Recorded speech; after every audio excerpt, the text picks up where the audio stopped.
All right, by now you know strength training is awesome. One of the best ways to exercise, change your body, shape and sculpt the way you look. But check it out, not all strength training programs are great. In fact, some of them suck.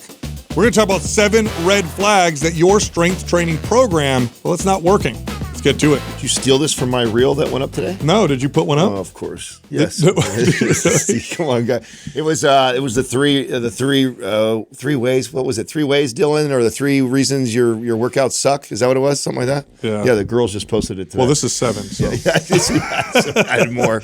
Yeah. Let's hear it. Well, no, so, this is good because oftentimes people will follow a program, and because they're working and moving, especially if they sweat or it feels hard, they may, for a long time, think that it's good.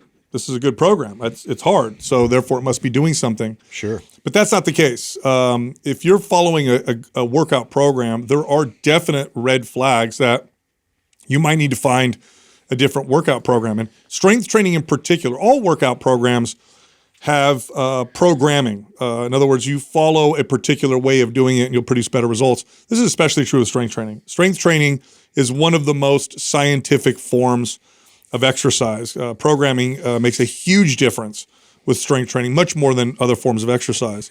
So let's talk about the first red flag. This is a quite obvious one, but you would be shocked or surprised. I said I was shocked as a trainer when I trained people and they didn't pick up on this.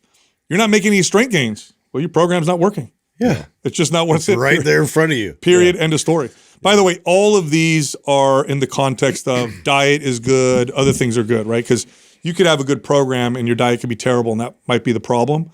So this is like everything else seems to be okay, but your program's not producing strength. Strength training should make you stronger.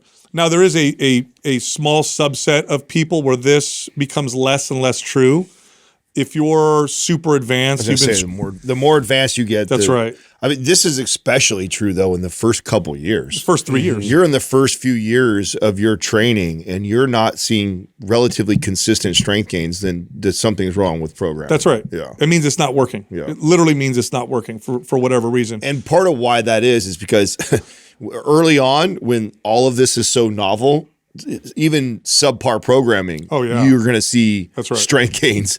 So if you're not seeing strength gains, there's a real problem in the programming. That's right. That's right. Now, if you're advanced, at some point, you can't just keep getting stronger, right? If that was the case, every one of us in here would be, we'd be bench pressing 10,000 pounds, right? Yeah. But the first few years, like the best correlate for whether or not you're progressing in terms of muscle gain, whether or not you're, getting all the benefits of that, better metabolism, hormone benefits, is strength. Nothing predicts muscle gain like strength. Nothing comes close. So this is the key. At least, again, like Adam said, for the first 3 years of your training, if all you ever did was pay attention to whether or not you were getting stronger, that would direct you in a better direction than anything else, including the mirror, including the scale or circumference measurements or anything else. Like if you're getting stronger, you're moving in the right direction. If you're not, adequate recovery, your hormones are balanced. Like you have to do a lot of things right to be able to kind of see that in your program. That's right, 100%. Next up, you get sore every single time. Now, this is going to ruffle people. Yeah, I was going to say this is going to surprise or ruffle feathers for sure because I think we're all just as guilty of chasing the soreness as if it was the best indicator of a good workout, and the opposite is true. That's right. Soreness will happen when you change up your programming, your rep range, you try a new exercise. But if you get sore after every single workout, especially if you're repeating the workout, so you've been following the same program, there's nothing new. It's not like you added a bunch of weight to the bar, and every time you work out, you're sore for 2 days afterwards. It's probably not working. In fact, this one typically goes along with the first one. You get sore after every workout, you're not getting stronger. Yeah, and I think that's a misleading thing for a lot of people too, because it's like you start to feel that as an indicator that I broke my muscles down, and so therefore now this is going to turn into like the building process of it, where I'm going to get muscle. But you keep doing that over and over again, and you end up just like causing damage, and you're not actually adapting at this point. Do you guys find that this conversation has become more relevant or more important today than it was just 20 years ago? I don't know if it's more. It's I had this conversation forever, man. But you feel like it's more important? I do. I just and what I'm alluding to is two what I think are major factors that played a role in that. I do think that CrossFit played a role in that, and then just the amount of low chronic stress that everybody deals with, I think has played a massive role in that too. I think that a lot of people have that low level that you don't think is that bad. You know, you're on social media all the time. You're stressed out about that. Financially, things are tough. The economy's been rough. Politics are crazy in the last decade or two.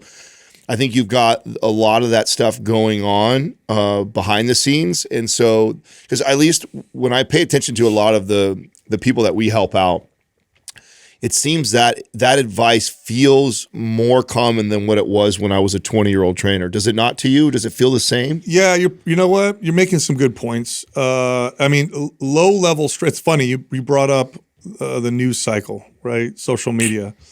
I mean, when you're stuck on that all the time, which it's funny when you look at the data. In fact, I was going to talk about this later, and we'll get to it, about being bored. We have no moments of nothing. Yeah. We just don't. We fill every second of every day with something. And a lot of that something is stress. Right. And social media's algorithms, it's like processed food. It's engineered to keep you engaged. In fact, it's worse than processed food. Processed food had scientists go in and engineer food, and it took them decades to like start to really put things together. Your algorithm modifies itself on the fly. So it's like eating food that modifies itself as you're eating it to make it perfect for you. Also, you can make the argument that even processed food, especially good high protein processed food, has value to building muscle and has some value, even though it's you're right. That has no value. No value. No. So this constant flood of just information, comparison. That's keeping things slightly above normal. So that kind of low level stress. And you're probably not active while you're doing it. You're not out in the sun. Yeah. So you never really fully recover. I mean, it's like kind of that low level that you carry on with you. And it's like not a bad point. I mean, you add the stress, you add the divide in politics that we've seen in the last decade, you add all that up with that, and sleep got worse. Yeah. I just don't think that we can tolerate the same level of intensity in the gym as that we could. And I know there's a bunch of people that are screaming because there's still a subset of people that are like absolutely sedentary, need movement, so with that. But in general, like when I think about all the people that we've been helping for over 2 decades, it feels that way to me. This was a common thing that I'd have to help people with, but I feel like it's way more common. And you just kind of replay in your head briefly just all the people that we've had call in, like how often is the advice? Scale back. Yeah. Scale back. Yeah, I know. With the soreness, it's interesting. The best progress I ever get personally, and the best progress my clients ever got, were in workouts that produced little to no soreness. Oftentimes no soreness were the best workouts. Yeah. And how do I know they were the best workouts? They got the best results. Strength gains went through the roof. In fact, soreness was, for me, a sign that I needed to scale back almost always. If a client came to me on a Thursday and we had worked out on a Monday, I'm like, hey, how'd you feel after your workout? Oh man, I'm still a little sore. Okay, it was too hard. It was maybe too much volume. We're going to scale back. That's how I use soreness. So if you're sore after every single workout, it's not working for you. By the way, I don't care what your workout is. So a workout may be well programmed for someone else. It's not working for you. That's true for all of these. So some workouts are bad for everybody, but some workouts are just not right for you. Yeah. Next, your sleep quality gets worse. So all the data will show that exercise, when applied properly, improves the quality of your sleep. If you start working out and you suddenly have trouble sleeping, or you suddenly start waking up several times in the middle of the night, it's your workout. And that's a number one sign, by the way, that you're overdoing it, typically, is that your sleep. So it should improve your sleep quality, not make it worse. If it gets worse, it's time to look at the workout. That's a big indicator for me if I get that restless sleep, that energy that's just, oh man, you can't shake it. It's like I'm overtraining a bit. And personally, the right dose is magical for me. I know a huge difference. I go on runs all the time where I admittedly talk about I'm not working out or I'm not lifting. I don't get the best sleep when I'm not working out. But when I start training, my sleep is so much better. And there is that fine line of the proper amount of volume and intensity training and how much of that before it goes the opposite direction. But it's when done appropriately, it makes a big difference in your rest. Today's program giveaway is MAPS Anabolic Advanced. To win, leave a comment below this video in the first 24 hours that we drop it. Subscribe to this channel and turn on notifications. If you win, we'll let you know in the comment section. Also, right now, flash sale, MAPS Performance is 50% off, half off. One of our most popular MAPS programs. Head over to mapsperformance.com. Use the code ATHLETE50, that's ATHLETE50, for that discount.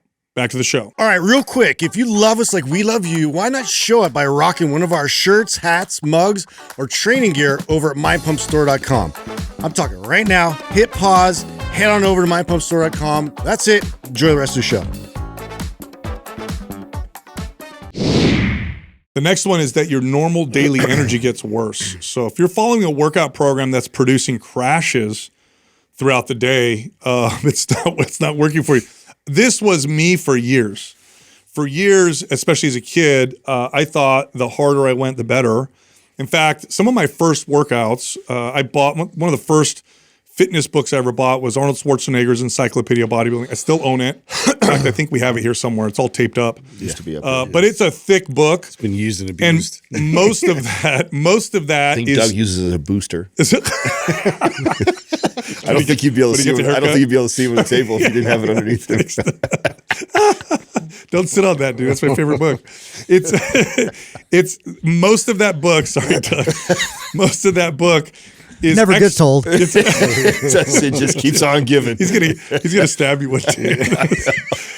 Most of that book is exercises, and when I first got that book, my workout was everything. I literally opened the book. I went to page 1, and I did I did 2 or 3 sets of all of it. Every exercise. Wow. I remember I was in the backyard for 3 hours, something like that. Arnold was a volume monster too. Yeah, but even he didn't follow that. It was just giving me multiple exercises per body part. I just did all of them. Yeah. And I'll never forget, I was just in school. I'd be like, oh my God, I'm dying. I'd come home, take a nap. My mom's like, what's wrong with you? And then I'd wake up from a nap, go outside, work out for 3 hours. Yeah, I was beating the crap out of myself. But anyway, your energy, a good workout program should give you more energy on the times you're not working out. Mm-hmm. You should be more energized, not less. Another way to even evaluate that is immediately after. Yes. I know when I'm doing just the right dose, I actually, and it took a while to train myself to be able to do this because I leave going, oh, I could do more. Mm-hmm. I leave going like, oh, I've got more in me, but that's the perfect place to leave, not oh my God, I just cashed everything out and you're walking out. Take a nap. Yeah, you're walking out so spent. And so it is learning to walk away when you still feel like you have something left in the tank. And then if you do that, the rest of the day seems to get better and better and better with energy versus the opposite of, oh, I still got more. I'm going to go back and do more sets. And then you're kind of dragging ass the rest of the day. One of the reasons, there's 2 reasons why I work out first thing in the morning. One is it works on my schedule, but 2 is because it makes me better here. Oh yeah, sets the tone. It does. I come in after my workout and, we start recording probably an hour or so after I'm done. And I just feel amazing. That's how you should feel. Even being an anti-morning guy, I do know that the times that I've done that, it's always made it's the best. Yeah. It's the best. Yeah. Next up, this one, a lot of people don't even consider this, but this is a red flag. You're beginning to hate your workout. By the way, I don't care how effective your workout is on paper. If you hate it, it's not a good workout. Just period, end of story. A good trainer knows this. A good trainer knows that part of their job is to get you to develop a relationship with exercise where you enjoy it. So I don't care what the workout, I don't even care if it's strength training. We tout strength training from the rooftops, but if you absolutely hate it and you like other forms of exercise, don't do it. Yeah. Because doing something you hate isn't going to be something you're going to do very long. It just isn't. You can white knuckle it only so far. And it's like some people, that's their perception of what workouts are and what fitness is all about, is like white knuckling it till you get to the point where you're happy with where you got. Yeah. And then it's like, but where's the continuation of that? Where's the longevity in that? It just doesn't exist. So you got to find a way to enjoy it. Well, this is why that's one of the follow-up questions we always have when somebody says something that they run X amount of times a week, we almost always go, do you like it? That's or right. do you love doing it? Because if you love doing it, I don't want to take movement away from you, even if it's not the best and most effective way for you to build muscle. So if I'm talking to somebody and they're like, oh, I want to lean out, I want to build muscle, and I run 3 times a week and I absolutely love it and it's therapeutic for me and I enjoy it, even though I know that's not the most effective way for them to build muscle and then lean out, I still would incorporate it or allow them to do it because it's something they love to do. That's right. Now, there's two ways to approach this. One is to learn to enjoy and love what you're doing if it's effective. This is where I always point people. So if the workout is effective and it is producing results that that you want, I don't think it's hard to go from not liking it to liking it. In fact, this is what I got good at towards the end of my career is I got people who hated working out to enjoy working out. Part of it was they started to really see the benefit, the full scale and spectrum of benefits. The second option is if that doesn't work, then don't do it. Try something different. I'm glad you said that though, because I do think for a lot of people, part of this process is actually just reframing, right? Because there's a lot of people that will claim they don't like it. That's most of it. Yeah. And a lot of it has to do with because you are purely looking at the scale or the mirror as the indicator of how successful this workout is or is not. The sooner you learn to attach it to other things like mood, energy, sleep, libido, all that productivity at your job, better father at home. Like once you start connecting the dots that, oh, this workout doesn't just get me, a different number on the scale or a different looking body in the mirror. It also does all these other things. It becomes a lot easier to reframe how much you enjoy or like working out. Even being a workout person, I would say that I don't love to work out. I've learned to love to work out because I recognize all the positive things that it brings to my life, aside from what I can do aesthetically in the mirror or what I can do on the scale. It can't just be means to an end. Yep. Yeah, you have to enjoy it. 100%. Next, you have repeating injuries. So the occasional injury may happen, especially if you're pushing intensity or chasing a specific goal during a season where you're kind of sprinting with your program. But if you continue to get repeating injuries, especially in the same areas, your programming's not good. And a big consideration with workout programming for people who put together like strength training routines is, does this combination of exercises, does this order of exercises, does the way the days line up, do the microcycles and mesocycles, do those reduce risk of injury or do they increase risk of injury? Like I'll give you a silly example. Like this one, most people know this, but like you wouldn't do heavy deadlifts and then go do heavy barbell squats right afterwards. The injury risk goes through the roof because you've just fatigued the heck out of your erector spinae muscles, your posterior chain with a deadlift. Then you go to barbell squats and you're kind of setting yourself up for failure. Another example would be to like hammer your core and then go do, barbell squats. Those are easy examples, but there's many that people just don't see. Yeah. And if you're following a workout program that you got online or that you kind of put together yourself and you keep getting the same issue, the same knee issue, the same hip issue, the same shoulder, elbow, whatever, it's your program. You got to change it. Well, it's an interesting one because you'll see this a lot with people that really enjoy this intense class setting or like momentum based, fitness, and that they get really engulfed by it. And it's like they'll come back with an injury like a month later or 2 months later, and it's like, oh, I just need to work myself back to it. And then they do the same thing again and then get injured again. And then they just like not like really critically analyzing, like, is this really benefiting me and my body? Like not, sometimes it might be a bit of ignorance. Like, I don't know that I could do it differently. This is just like what kind of worked for me. And then maybe I just need to back off a little bit. This is actually pretty common. Do you guys remember, Doug, maybe you can look up the stats on how common is it that somebody gets injured in the first, 6 months of their working out? It's a pretty high percentage. In the beginning, yeah. Especially for repetitive, like I remember knowing this stat because that was one of the ways that I used to pitch personal training was just that and by the way, statistically, this many people get injured in the first couple months. Just people used to justify this all the time to me, and I'd ask them, like, "Oh, did you have any injury?" And they're like, "No." And then they look, well, actually, I had like this ankle thing, and I had a shoulder, and it's like, it's just, it's just convenient because they enjoy it so much. By the way, this happens with strength training too. Like somebody would be following, let's say, a good strength training program. They're getting stronger, they're progressing, but they refuse to move out of it. And the next thing you know, they have shoulder pain or elbow pain. Then they use the elbow sleeve. Then they use this. Then they use that to try to remedy the issue without realizing that that program's not working anymore. You say 15 to 30%? Yeah, correct. Yeah. Yeah. And 30% for the first 12 months in CrossFit. That's low. I still think it's higher. That's underreported still. Yeah, those people are embarrassed to report their injury. Yeah, that's high, dude. That's high. Really high. Are you kidding me? Yeah, 30% of people that are going to get hurt. But if you follow good programming, your odds of getting hurt the first year should be close to zero. Yeah. Not you don't 30%. need to get injured. That's the thing. No. There's a lot of ways to avoid that. Not at all. All right. Last, your appetite declines. Good programming will actually do this. Now, I'm not talking about the crazy cravings, ravenous hunger, because bad overtraining tends to cause that as well.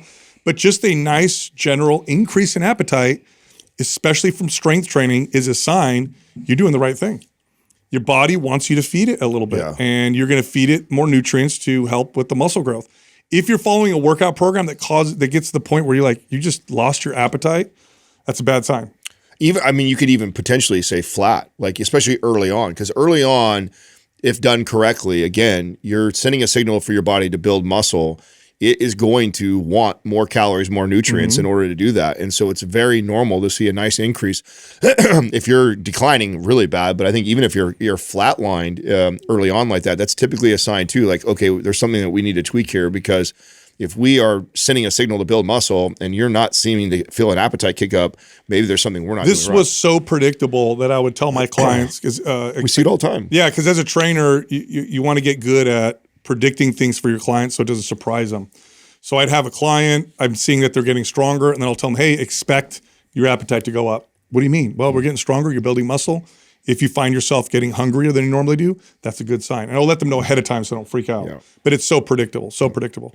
All right, I want to talk about the boredom study, because you talked about how people, you brought it up earlier about how we're so, it's crazy. So you know that study that, I think Arthur Brooks brought it up on a podcast he did, and I talked about it once on the show. There's a famous study on boredom where they took a group of men, they put them in a room. I don't know how long they were in the room for. It was like an hour. And they had two options. You either sit there or you push this button and shock yourself.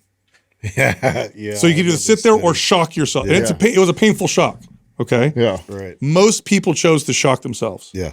Versus just to feel something. Well, there's also there's a challenge, I think. I don't know if it's a game or a big challenge that's like known, where there's like this sound dead room that if you can win money if you can stay in it 45 minutes is the record. Is that what it is? Yep. I know it's like it's like, that sounds so like, come on, really? Yeah. Some underground bunker that's like super sound deprived. It's completely sound dead. And it's, but that's different. That's different. That people go mad because people go mental. Yeah. There's no sound at all, and you can hear your heartbeat and your blood. I mean, part of it's too being super alone too. You know what I'm saying? So I'm sure that exacerbates it too. My hair growing. But I think that's, I remember seeing that. I don't know is there a name for it? Have you guys seen it? What it's called? You could put Doug. You could put the most soundproof room in the world, and then it'll pull it up for you. But yeah, boredom is interesting. So Arthur Brooks was talking about this. Obviously, he's an expert on neurobiology and human behavior, and he says, when you're bored, this is when you ponder the big questions. Yeah. This is when you think about yourself and your family and things above yourself. And he says, this is actually very important. You connect a lot of dots. It's very important. Pondering. And for the first time in human history, we've effectively eliminated all boredom. All boredom, 100%. Yeah. I mean, I'll think back to when I was a kid. That's it right there, Doug. The Guinness Book of World Record for the quietest place on Earth. That's so wild. So I remember when I was a kid, when you went to the bathroom, there was nothing to do in there but go to the bathroom. To the point where you would make out designs on the tiles. If there was a shampoo bottle, that's where you used to see a lot of carved, like, horrible things in the wall. There's a whole book section at Barnes & Noble dedicated to bathroom books because there was nothing. Bathroom reader. Yeah. I know, I used to have there was nothing to do but read a book or a magazine in there. Yeah, so, but we've eliminated boredom where we don't stand in line and be bored. We don't wait at stop signs and be bored. We don't do anything and be bored anymore. And so we've eliminated that necessary period where we can ponder things. And the downstream effects of that are more stress, less feelings of purpose and fulfillment, and less reflection. So I was thinking about these studies, right? Because I'm like outsourcing your thoughts. Yeah, I was thinking about this because I'm like, yeah, but it really is. It's so hard to sit and be bored. We'd rather shock ourselves. And then it occurred to me, there is a way to do this and have it be less painful. Move. You can walk and think. You could exercise and think. Occupying your body allows you to, especially if it's something repetitive that doesn't require a lot of thought, like a walk, some of the best thinking you'll ever have will be doing that versus just sitting there and just thinking. In fact, I think for people who are depressed or anxious, sometimes sitting and thinking can make things worse, but going for a walk and thinking, I think, is totally different. So I have something for you since you went this direction. I just shared it this morning. It was a Tony Robbins thing, so I'm going to play it so we can hear. And then another thing to also consider is actually reframing how you're thinking. So this is what that is. There's only one reason you're suffering. You're focused on yourself. Self-focus creates suffering because the nature of the human mind is to find what's wrong. And we're all selfish at times, but if you stay selfish, you suffer. The fastest way out of suffering is appreciation. There is no better way. You cannot suffer and appreciate. You cannot be grateful and suffer simultaneously. And the only way you can appreciate is get outside yourself and notice the grace of your life in some way. Listen to me now. You want a different life right now? Want to transform your joy right now? Trade your expectations for appreciation and you have a whole new life. Right? That's biblical truth too. Super powerful. Yeah, being other focused. Yeah. 100%. Yeah. No, that's very true. Yeah, one of the hallmarks of depression is self-rumination. And we oftentimes try to think our way out of those things, and it just makes things a lot worse. So yeah, that's really good. I think the combination of what you're saying and that, right? So reframing it, not focusing on self, getting and moving, like recipe for solving that, you know? Totally. Hey, speaking of solving things, I have another person that I know that used peptides for healing after surgery. My buddy had shoulder surgery. Oh, yeah? Yep. Used BPC and thymosin beta. And he was skeptical. He's not in the fitness space or anything like that. Yeah. So we talked about it, got him set up. He came back to me and he goes, my surgeon and my physical therapist are shocked. He's like, I'm as good as I should be in twice. Like, in other words, it took half the time for me to heal that they thought. And they're all like telling me to be careful because they can't believe how well I can move just from using those peptides. It's crazy. My sister is going through this right. So I got her the BPC 157 and KPV capsules. Yes. And you know everything she's been battling with inflammation and gut issues. And my poor sister, she's been through this so many times that she knows every single thing that will inflame it. She knows what she needs to do during this time. Like, this has been years and years. Yeah. So she's really got it down. And she had asked, when we had talked about this a while back, she'd asked me to get her this so she could try it out.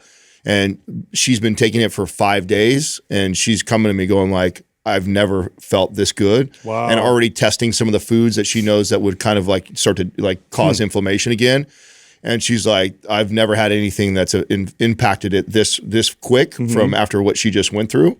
And so she's trying that. She says that's been amazing for her. This was literally just as happening right now. My sister's at my house right now and has been all week. And she's been taking it. Today was the 5th day that she's taking it. She was telling me that last night. Of all the peptides, I've tried them all. Of all the peptides, and I have, that I've used, the combination of BPC and thymosin beta is by far the best. By far the best. Yeah. Just overall recovery, reduced inflammation, well-being, skin health, hair health. Like, it's like that right there. It has the most research, right? I mean, it's got a lot of research, but they're just so regenerative on the body. They upregulate receptors for growth hormone. So there's probably a muscle building effect somewhere.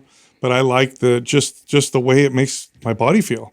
Yeah. Just an incredible combination. I mean, you have me sold right now on the thymosin alpha, right? It's alpha. Oh, if you're going to get sick? Yes. That is wild. I know. I did it the other day when people say I had Katrina sick for 4 days. And didn't catch anything. I didn't catch nothing. Yeah. It's now become, it's like when I'm on top of it right away, I take that stack of stuff, thymosin alpha being part of that, and I'm on it. Before I get sick, I don't know what the percentage of what it reduces, but the fact that there's already been a handful of times where I haven't got sick is mind blowing to me because I always used to get sick, and or the few times I have still got sick when I did the sac, it's like super mild. You guys know the story of thymosin alpha during COVID, right?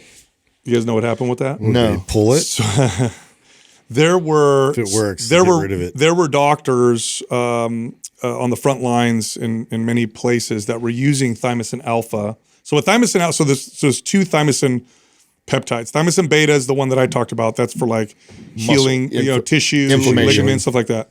Thymosin alpha is for the immune system, and what it does is it helps mature white blood cells and basically boosts your defense system against infection, viral infection.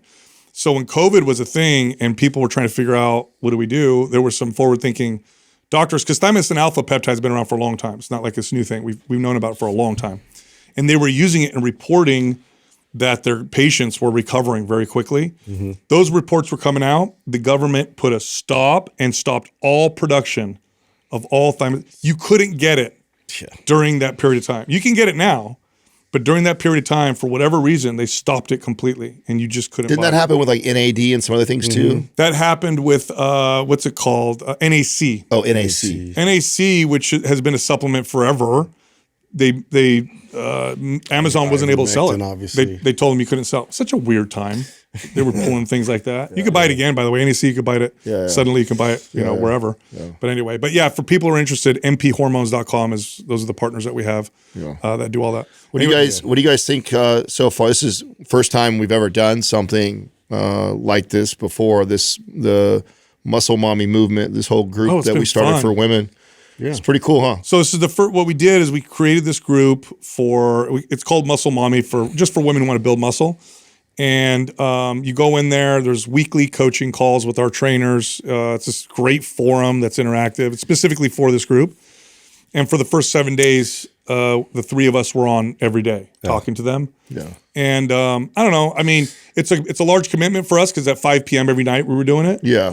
But I miss training people sometimes. It makes me feel like I'm training people again. Yeah, it does. Yeah, it's good to connect and kind of hear it.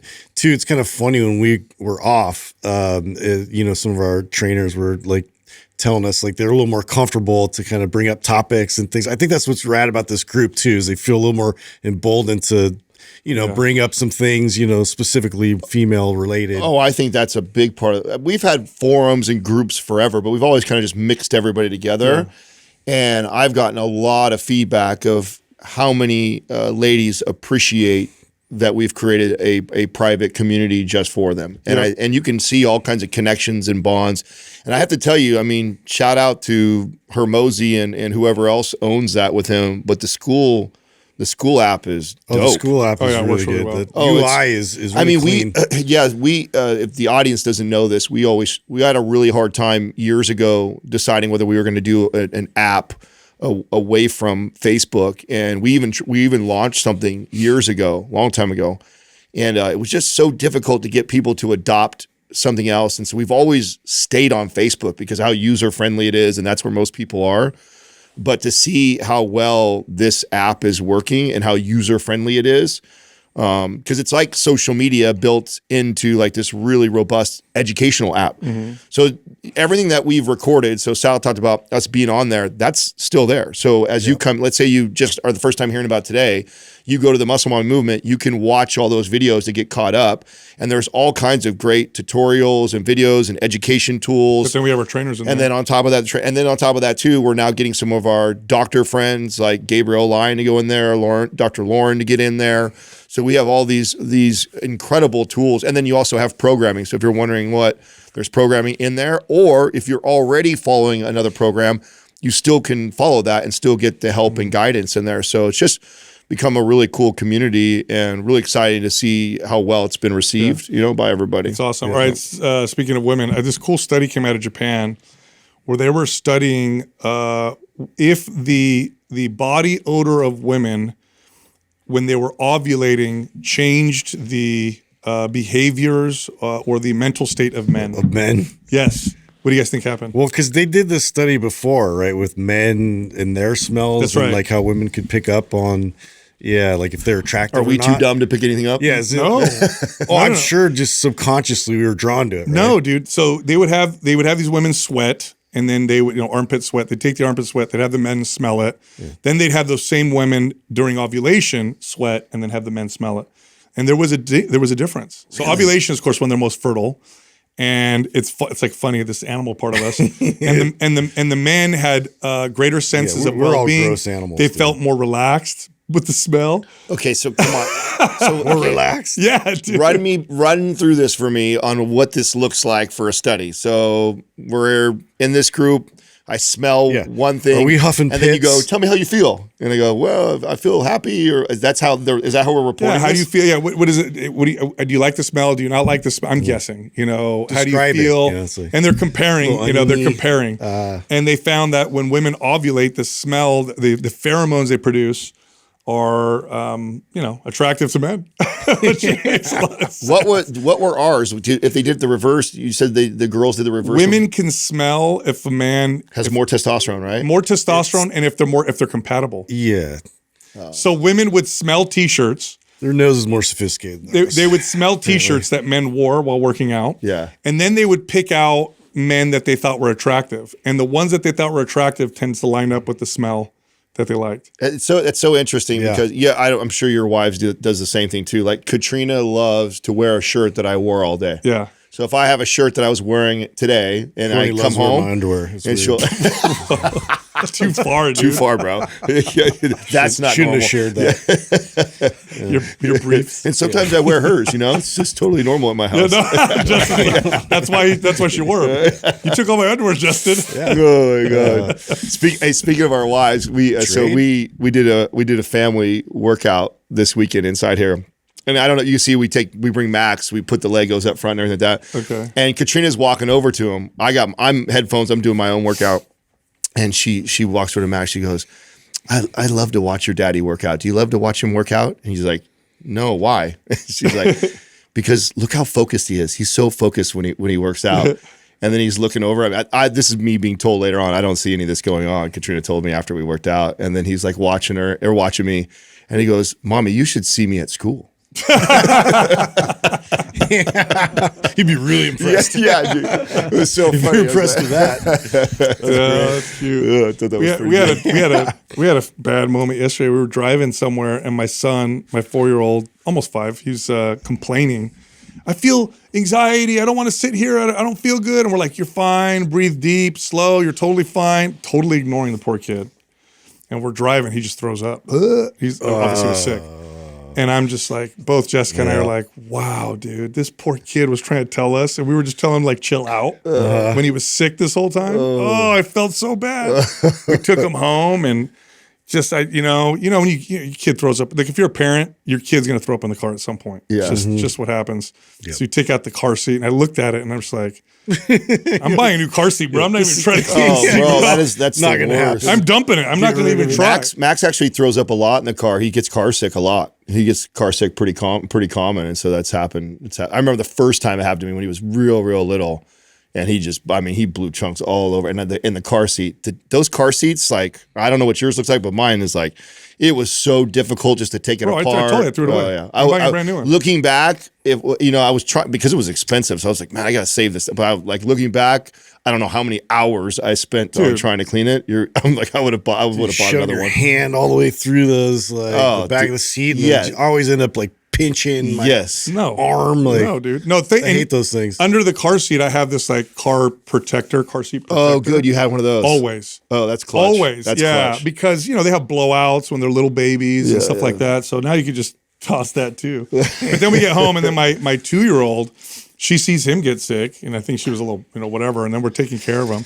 And then she's like, Mama, my wife's like, yeah, honey. She goes, if I get sick, will you love me too? I'm like, oh, she was jealous that she didn't get me too. I was asking, it's funny, we were talking about this too. It was like, we were in the hot tub and we're talking about Max, and I was giving him a hard time, like, hey, how come how come when you don't feel good, how come you don't want daddy? And he looks at me and he goes, because you can't take care of me. Yeah. Trina started laughing. Oh, that's right. I said, okay, fair enough. You know where I've been taking them? That I always forget this place is so close. It's such a great place to take your kids. Oh, Happy Hollow. Happy Hollow. Yeah. You told me you were there. I always forget, like it's because it's right there. Yeah. It's such a great place. It's got a zoo there. Yeah. There's things to play on. We had a total blast there. Dude. That's one. Have you gone down to Gilroy Gardens yet with them? No. Thank you for reminding me. Yes, you need to go there. That's the other. Between the two, I don't know which one I like more, but I think they're both hidden gems. Especially Gilroy Gardens. You would expect for a theme park that it would be, one, packed all the time. Totally not. And two, dirty. And it's not. It's so clean. Mm-hmm. Like it's never busy. I'm so impressed. And then the third place I would tell you to go to is which is a little bit of a drive, but worth it, to the Monterey Zoo, because a lot of people don't even know that zoo exists over there. And so very private, clean, small, and it feels like you have it to yourself when you go with your kids. Well, when we went twice, so I went to. If you want to go to the ghetto, go to Great America. That's what you did. That place it's gangster. It's actually a lot cleaner than it was the last time I was there. Like they got rid of a lot of the tagging and the riffraff and all that. And there was like nobody there because it's like later in the season. Yeah. So we were just like hit and ride after ride after ride. Yeah. Oh, those Ray-Bans were made for that. I could not believe the quality and like so how good, clear, like it no shakiness. Did you see his videos? No. Oh, Dude. Maybe Doug can pull up his Instagram. It's probably still up there from yesterday. And you were with your two teenage boys. So when you go to we'll just a theme park with two, it was just Everett. Yeah, just Everett. Yeah, you go with a teenage boy, you're gonna go on rides. Oh yeah, hard. No, like I mean, what else are you gonna do? I'm not gonna sit there and just chat. Yeah, you know. It's like, I mean, we were kind of doing that in line anyways, and it was fun, like just hanging with him. But it's just like funny because I haven't been on an actual legit roller coaster because we go to like the boardwalk every now and then and whatnot, but they don't have because they were always a little too scared. It was still a little bit much. And so, last time we went to Great America, like Everett didn't want to go on any of the rides or nothing. And now we're like hitting all these rides and I'm like, I'm the one that's like, like I felt like I was going to throw up on a few of them because it's just the forces hit you a little bit different, you know. Do they still have the Demon? Does that still exist? That's what the first ride we went on. Yeah, that's still a classic. It is. It's classic, but it's pretty chill actually. The Demon isn't, dude. You know what the craziest one, which I didn't even expect, it was one of those. It kind of looks like the Grizzly, but it's not. It's all like wooden. Is like Gold Striker because it throws you around. There's no loops, there's no corkscrews, there's nothing like that. It feels like you got shot out of a cannon, and it's just like violently thrashing you through the whole ride. Like for an entire minute, you're just getting just thrown. Yeah. How safe I have this debate with my wife all the time because she's like, we're never going to put the kids on roller coasters. I'm like, why? Come on, like, you're depriving them of joy. Yeah, she's like, they're dangerous. I'm like, I'm pretty sure them driving in your car is more dangerous.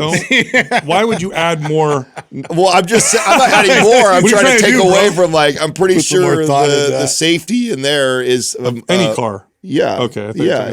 No. Like, what do you do, bro? No. I mean, dude, it's like the same logic as the airplane thing. You know, like I'm pretty convinced the safety issues are because of dumb people. Because there's signs everywhere. It's like, don't stick your arms out, don't stand up, don't this. People do that stuff. How safe, Doug? Do you have stats there for roller coasters? How safe? Oh, bro, you know how safe they have to be, or else they get shut down. Yeah. You can't. You know which ones are not safe? You can't lose a person every 500 people or something like that. We're like, oh yeah, that's up to the 4% that we lose a year. Let's start it over again. There's a 20%. Yeah, nobody's heads fell off. They have meetings once a year. They get together. Okay, listen, our goal is to keep it under 19% each year. What does that say there? Maybe tomorrow we'll do better. Exceptionally safe. Exceptionally safe. With the chance of serious injury being statistically very low, often cited as less. 1 in 15 million rides. Yeah, come on. And people get hurt. They have some surgery or something. Just walking out of your house to get in your car. That's what I thought. Yeah. Now the ones that I will agree with her on are carnivals. Carnivals. That's different, bro. They pop those up. You see the guy that runs them? Yeah. And that I don't think it's the ride. I think it's the operator. He's got like meth teeth. Whoops, wrong button. Yeah. I'm not trusting that setup. Yeah. Wow. So maybe I'll go then. I haven't been to Great America. I want Max. Oh, it was fun, dude. I show Max. Max is like, yeah, no. No, Dad. He's still young, dude. No, I just got him to jump off my shoulders in the pool. That was like a huge milestone right there. Sweet. Yeah, see, it'll happen. How old were you guys the first time dude. you went on a real roller coaster? Well, I did Santa Cruz when I was probably 7-ish. 7 or 8. When's the first time you went on a real roller coaster? Oh, like loop to loop. Yeah. Oh, well, you can't even do that till you're 48 inches. So how tall is 48 inches? That's 4 feet. That's 4 feet tall. Yeah, Okay. that's a decent height. So how old do you have to be?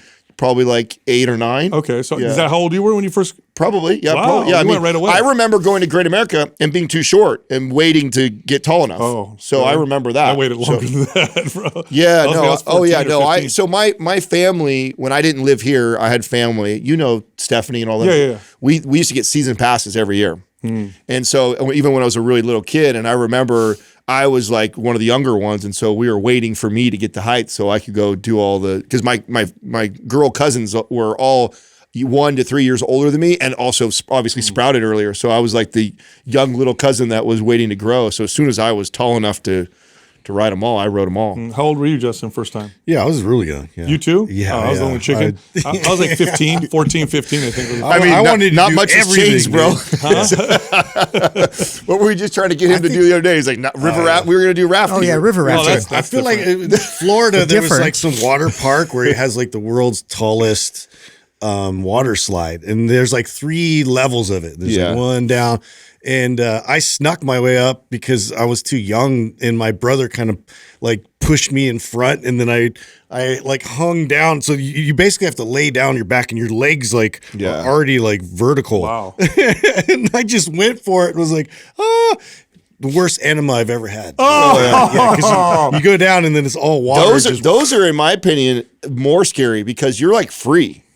You know what I'm saying? Like, so there's a little bit more like when I get in a roller coaster, scary, I mean, it's like, do you know that? I mean, you're like locked in, the thing's hooked around the rails. I feel pretty safe. You ever seen the prank where people get in a roller coaster and they'll go with someone that's kind of scared, and then they'll have like a loose bolt with them, and they'll be like, wait, this just came off your chair right before it takes off. Why didn't I think of that? So you got to hold it in your pocket. That's horrible prank. Right as you're taking it off, you're like, oh, this fell off your chair. Is this important?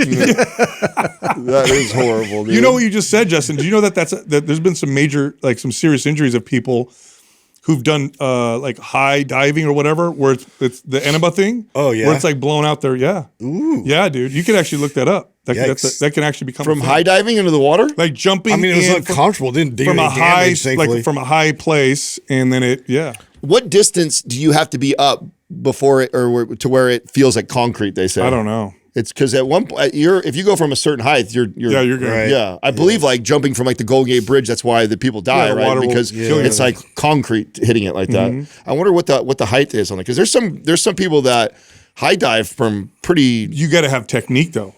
You got to know how to really like put pierce yourself. it. Yes. Yeah. Otherwise, it's gonna be like a And then how far up does technique work like that? Does it become irrelevant when you're I don't know. jumping? Just do what I do and don't do it. Just walk in. It's like those old, you ever see those carnival acts where the guy is like, it's almost like 3-4 stories high. Oh, and he's it's on like this a tub. little ledge. He jumps into like a little tiny tub of water. Super You're dangerous. like, what? There's no single height at which water becomes guaranteed to kill you. So impact velocity, entry posture, and body stiffness. What does it say? 250 feet, though, is considered highly lethal. Okay. That's hot. That's very high. That's really high. Wow. Though. 250 feet. I was just thinking like it was going to be somewhere like 30 to 50 or something like something. What's the deepest you guys have ever dived down underwater? Have you guys ever gone down below 10 feet? Oh yeah. There's with no like. no. You can go. There's some, or at least they used to have like Olympic pools that had like 15 foot bottoms. It's weird, huh? When you That get way pressure down there? gets me, dude. Yeah, it gets you. Your ears. I don't big do time. well with that. I'm a terrible swimmer, dude. You too? Yeah. Me too. Yeah, it's just I just Too much sink. muscle. That's what it is. Too much. Yeah, Adam floats. that's I feel like I'm dog paddling the whole time. That's you what know, it is. Justin's also It bottom heavy. sucks. So I'm made for He's like a land, bobber. dude. yeah. Yeah, He's I'm always upright. He's trying to swim down like this and just. His butt pulls him down. I hate that. I had a discussion with a friend of mine about Brain FM the other day, and I was trying to explain to him how well it works. And he's like, "How can sound?" I love when I have discussions with people where I get them. You know, I just say, zing. we're having this talk, and he's like, how can sounds induce like brain wave states? Like, does that really work? I'm like talking about the data, this and that. And I said, look, sure. I said, do you listen to music that changes your mood? And then boom, got him right away. He's like, oh yeah. I'm like, that's a state of mind. Easy. Or have you ever heard that 1980s alarm clock that we all hear and it makes your skin crawl right away? Doesn't like universally everybody has that feeling, right? At least everybody I think grew up in the 80s. Yes. If you hear that alarm sound, yes, I don't care how. Oh yeah. I mean, I haven't heard one in forever. And then every once in a while, a movie or someone will hear that sound. It's the same alarm clock, by the way. It's the wood-looking one. You know, they use even in like horror movies, they use a lot of like babies screaming in the background, like real faint. So it like gives you that like primal, visceral, like tense. Interesting. To it. Yeah. So for women, women in particular, they've done studies on this. For women in particular, that it has an effect, especially postpartum.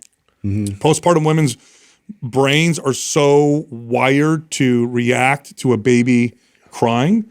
You guys look at the data. They have figured this out on the reverse too. Those are all like kind of negative and make you feel angst, but they also have things that make you shop in the store longer. Oh yeah. So the music that's being played in your grocery store has been carefully curated. That's not even like random that you're hearing what you're hearing. It's like they have found music like and stuff. John Mayer. Yeah, dude. Is that right? I don't know if that's true, but I know. I definitely know it's curated, and it's like they have figured out what sounds. A child's laughter is supposed to be good unless you don't have kids, in which case it's terrifying. Get out of the house quick. Is that What's going on here? Right? Anyway, but we were talking about Brain FM, and I was explaining to him. And then, of course, the closing point is, I'm like, try it out for 30 days, see for yourself, because you could do that. And so I can't wait to get his report back. Oh, I mean, I don't think I've met anybody who I've turned that on to that hasn't noticed. It's 100%. Yeah. I haven't had anybody yet try it and not come back to me and go, that's weird. Yeah. That works so well. It's just a matter if you're the type of person that we've always, from the moment we've been introduced to that, if we're not using it with Max or ourselves, like it's a pretty consistent app that we use in our house for sure. That's good. All right, Justin, you have to bring up the shredded cheese bummer. Oh, you want me to bring that up? Yeah, dude. Why is that? Well, been up there for 2 weeks? Doug, the actual ingredients, because they have preservatives, right? And this, you kind of like expect there's some preservatives, but there was like some forever type chemicals in there that they snuck in there. Yeah. And I'm like, it's just cut up cheese. Is it so it doesn't stick to each other, maybe? Yes, exactly. It's like emulsifiers or whatever they call those. Yeah, where they don't like melt into each other. Think of that. Yeah, me either. Because you just get a bag and you're like, oh, this is easier for my tacos or whatever. And it's like, dude, it's so much better to just shred it yourself. We buy shredded cheese all the time. PSA for everybody. What does that say? Anti-caking agent like potato starch or powdered cellulose, and a natural mold inhibitor such as natamycin. Interesting. Mold inhibitors aren't bad, but if you're consuming it constantly, I'm sure that has an effect on your microbiome. So explain to me what you're doing. I wasn't listening to Justin. What's he doing? He's like, I do that sometimes. I do that to you all the time. Don't worry about it. So this is the shredded cheese from clumping. Yeah. So they put chemicals in there to keep it, so that you could still spread it or whatever. Oh, I thought he was saying there's something that you can add to it. No. Because I was like, mine never clumps up. Mine is always. Yeah, because it's got all those chemicals in there. No, these are just the bags you'll buy because, you're like, oh, this will be a lot more convenient. Did you guys eat Velveeta when you were a kid? You did, for sure. Yeah. Oh, God. Super. Look at the ingredients in Velveeta, Doug. That has to be just plastic. Bro, it is. That's not real cheese. We used to melt it down and make fondue. Have fondue out of it. Just dip it. As a kid, though, I thought it was good. I mean, I was the guy that ate like easy cheese and was spraying it in my mouth. What is? I don't even think it's cheese. Is it real or no? It has got a base of skim milk, but then there's protein concentrate, canola oil, sodium phosphate, modified food starch, whey. There's more in there though. Yeah, look at that. Yeah. It's got all kinds. It's weird. Is it high in protein because of the whey? Look up the macros of Velveeta. Watch it hella good. We're going to sell it. Yeah. It's got stabilizers and thickeners. There's coloring, preservatives. Slap that on my steak. That's some American cheese right there. I mean, I only remember using it for fondue. I don't remember what else we used it for. So 4 grams protein for 70 calories worth of cheese. So 1 ounce. I'm sure mac and cheese, they used to do that. Oh, yeah. I mean, that's not bad. Sal, 6 ounces of it is 24 grams of protein. Yeah. But it's plastic. Well, I know, but I'm just saying, if you were to eat a steak's worth, it would be, it's half a steak, a little less than a chicken breast. Yeah. So it's. I've actually never had Velveeta. You've never had it? Never. Oh, you're not missing out on it. Yeah. So. Weren't you speculating it tastes like plastic? You've never had it before? It looks like plastic. It was like all vegetables back in the day. They thought it was a good idea to put Velveeta on them. Yeah, I've had it. On what? Yeah, vegetables. Oh, my parents did that. That's the other thing my mom used to. Okay, we used to have it as fondue or melted over broccoli. Same thing. This is why I've despised vegetables. And then I started to figure out, you just need to like grill them. When I was my mom was a really good cook though. I know you've talked about your parents not being the best cook. My mom was a killer cook, but we did some weird shit like that. That was that was off brand. My wife, she's gonna get mad. I don't know if she'll get mad if I share this, but she had the worst diet growing up. She didn't drink water, I think, till she was like 15. You've said this before. What? I'm not exaggerating. How She can didn't you drink even water. do that? In fact, I'm not making this up. She told me a story the other day. She's like, sorry, honey. Who's the Korean guy who hasn't even taken a poop? She's like that. She's never taken a poop. No, she never. King Jong. I wasn't even trying. That's a myth, though. Of course, he poops. She told me a story. She said she slept over a friend's house when she was like 13 or 14. Had water for the first time. All they had was water. She couldn't drink it, so she went in the fridge and got Otter Pops and melted them, and put them in a glass and drank that. Because she never drank water. All she drank was soda. Wouldn't she be dead? No, apparently. She's like, only Brondo. Yeah. You know what I'm talking about. Yeah. So she couldn't. That's how soda. That's all they had was soda. There's enough water and soda for her to live? Oh yeah, it's mostly water. Yeah, you won't die. You'll get obese, and, maybe have some other stuff, but only soda. And when she was a kid, she's like, oh yeah, sometimes for dinner, we'd have, like our dinner would be chili cheese fries that we would make. She's so lucky her that must teeth have been hard to rot. break that habit, dude. How's she do with water now? Like, is it still like has to add something? Thank God we have partners like Element because that's what she puts. Even to this day, water by itself, because her brain is wired to have flavor. Because I feel like just some good purified water. Some of the best. Like Me too. I crave it sometimes. I crave that. I don't know. That's interesting. Really cold water. Isn't that wild? But I mean, I've had clients that. So have I. Yeah, that have like. I forgot that she was like that though. She brought it up to me the other day, and I'm like, "No, you had water." She's like, "No, I had none." Did she say when she like started to discipline herself to include it? When she got into fitness kick, she's super, she's like this really growth-minded person, right? So when she wanted to start to get in shape, she followed a lot of the wrong stuff, but it was right enough to where it made a difference because it was so different from what she was doing before. Yeah. So she did like lean cuisine meals, and then she started drinking water for the first time, and then she would make she'd juice greens. I guess I was pretty guilty of that as a kid growing up too. Although the one probably because I'm trying to think like when did I have water from the hose? Probably. No, I do remember. I remember playing right in sports. Yeah. Bro, I remember having water when I played sports. Hose water was delicious. I remember hose water unless it got warm. Yeah. But I don't ever remember going to the sink and filling up a glass of water. Like ever as a kid. Ever. I don't remember ever doing that. But I do remember drinking out of the hose, and I do remember having like a water bottle for sports. Yeah. That's the time I drank. We didn't drink sodas. We had a PVC pipe. Literally, we were like cattle. Oh yeah, they sprayed. They poked holes in it. Yeah, we're just your parents. No, this is when I played sports at home. My parents. Imagine at your house in the backyard. Me and my brother. Mom, I'm thirsty. Turn on the hose. Go to the trough. Turn the trough. Turn the trough on. Piss while you're outside too. Yeah. Tired of cleaning up your bathroom. Hide it with some hay. Yeah. I'm not an animal. Yeah, that was common in football. Our football team in high school had the same thing too. They just wheeled it out. It was like some homemade PVC pipe. Speaking of which, was your high school? Did it have at least legit urinals, or did it have the stupid big one where everybody has to look at each other? Where they have to? Oh my god! At least in my high school, but every time I went to a sports game, like. That was so the thing back then. Thank God they got rid of that. Like I was scarred. Can we just talk about how traumatizing that is for a child? For sure, some pedo guy was involved in creating all that. Why was that so traumatizing? like it's really hard to make pee here. But no, this is what it was. Ladies don't even understand. They don't know this. And this entire wall was just one long. And young guys. Bro, I had one Correct. in sports that were circular. You're looking at each other. So you and I would be. I remember those two. Half the distance from each other right here. And we would what be the hell is wrong with not looking at each other, like no way avoiding it. Yeah. Or you just have to not look where you're peeing. You just say, okay. Yeah. Well, I mean, look, so that's what you're working with. It's not cool when you're a grown man, but when I was, 10 and I went to a sporting event for the first time, and I see a grown man pull out his, weighing right in front of me, traumatizing. Yeah. ButcherBox delivers grass-fed meat, crate-free pork, chicken, healthy chicken, wild-caught fish to your door at great prices. So if you like protein, if you want healthy cuts of meat, healthy sourced meat, go to ButcherBox. By the way, if you go to butcherbox.com/mindpump, you'll get $20 off your first box, plus either free chicken breast, ground beef, or salmon included for free in every box for an entire year. Again, it's butcherbox.com/mindpump. Back to the show. This segment of the podcast is brought to you by Mind Pump Fitness Coaching.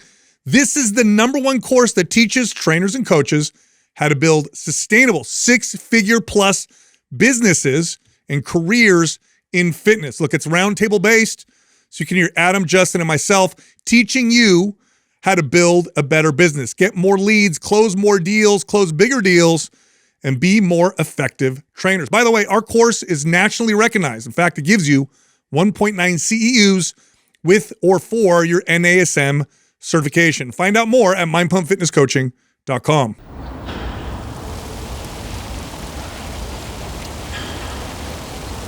Our first caller is Austin from California. What's up, man? How you doing, Austin? What up? Sal, Adam, Justin, huge fan of the show. You guys are awesome. It's an honor to be on here. Thank you so much for everything you guys do. You got it, man. How can we help you?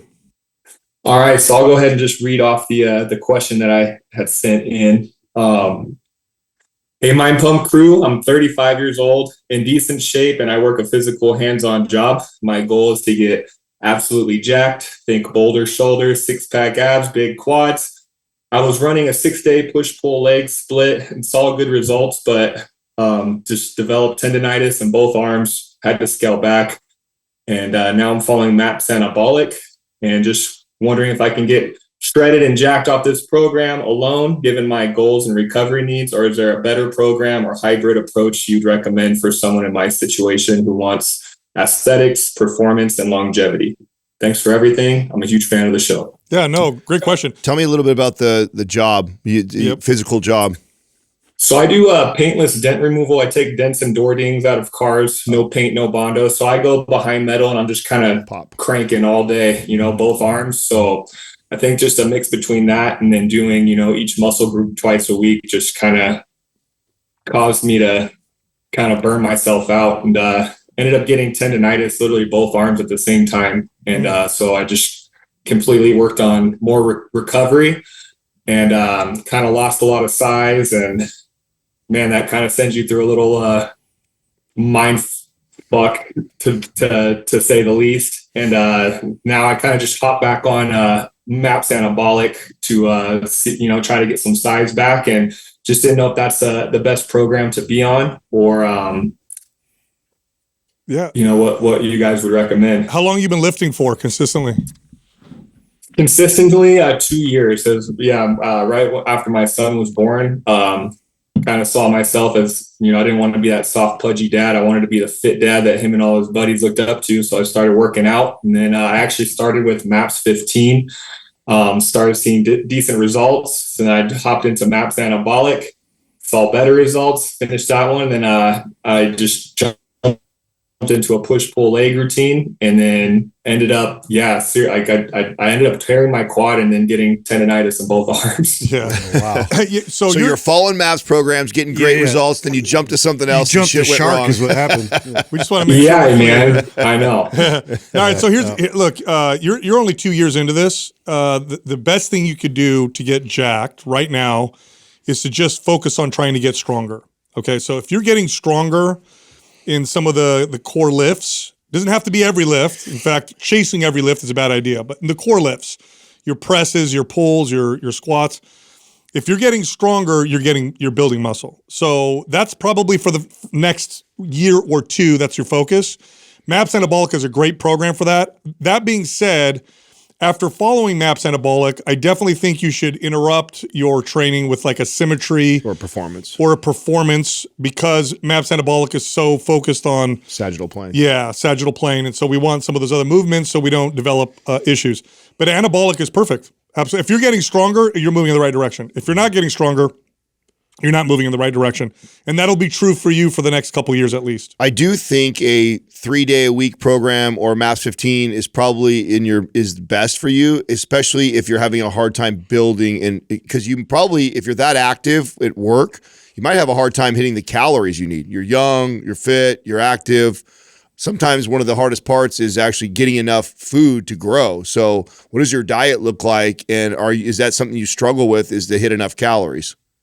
Oh, that's a whole other thing I'm struggling with right now. So I had blood work done right when my son was born, so I was constantly tired. And I went to like more of like a natural doctor because I didn't want to like go into the hospital and get prescribed something. And went to a natural doctor. They said my A1C was out the roof, my triglycerides, all that. So she put me on like a 30-day or 60-day carnivore diet, and it like kind of leveled me out.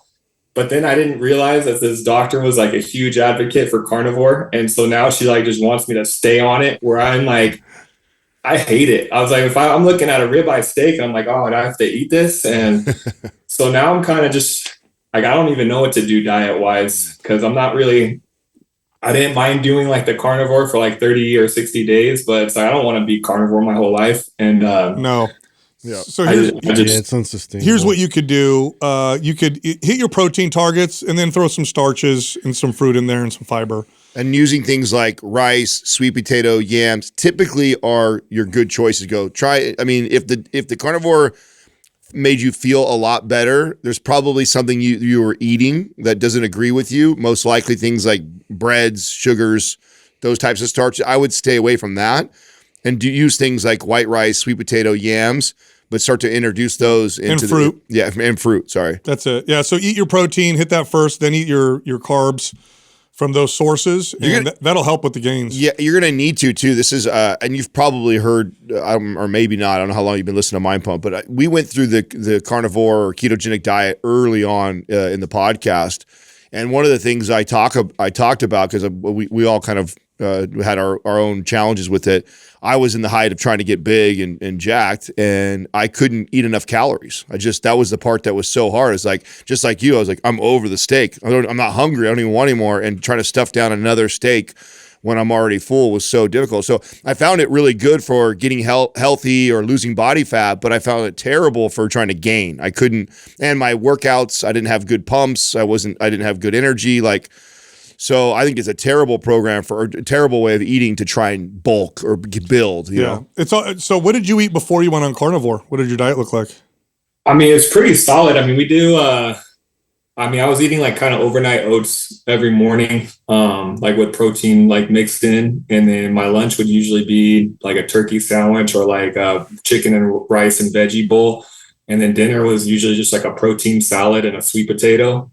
So I thought I was doing good. And then, I was told my insulin levels were high and my A1C was high. And now I just want to kind of get a second opinion, because like my A1C went from 6.4 and now it's at 5.6. And she's like, oh, you still need to stay on the carnivore. And I'm like, I don't really want to though. Interesting. That's very interesting. Did you do any gut health testing? I didn't, no. Yeah, you might want to do that, because you might be getting some immune responses from food that can contribute to that. And you could start with just fruit. Like you could start with just throwing some berries in there. People who are reactive to food tend to be okay with fruit more than the starches that we just said. So if you want to ease your way into it, that would be one way to do it.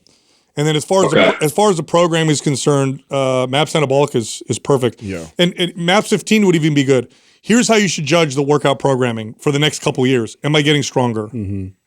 If I'm getting stronger, it's working. If I'm not getting stronger, it's not working. Yeah. And usually the answer is not to do more. Sometimes it is, but oftentimes it's not to do more. Definitely not in your situation where you're struggling to hit calories and you already have a really active job. More is not going to serve you in this situation. The right dose is what's going to serve you. But we do need to solve the food though, because you can have the best program in the world. If you're not giving yourself enough nutrients to grow, you just won't grow. It just won't happen. You'll stay fit, you'll stay strong, but you'll stay at a plateau because you're not able to feed your body enough calories to break through the plateau. Did you still have the tendinitis when you were on carnivore, or did that kind of dissipate? No, I mean, so I feel like it got worse when I was on carnivore. Oh, really? And then so now I kind of quit eating carnivore all the way. Like I'm just like sweet potatoes, white rice. That's about it. And like I feel way more energy now with my workouts. And the tendinitis in my right arm's completely gone. It's a little there in the left arm, but I can actually work out again. And so I just started back on MAPS Anabolic yesterday. I was going to try to just run it Monday, Wednesdays, Fridays.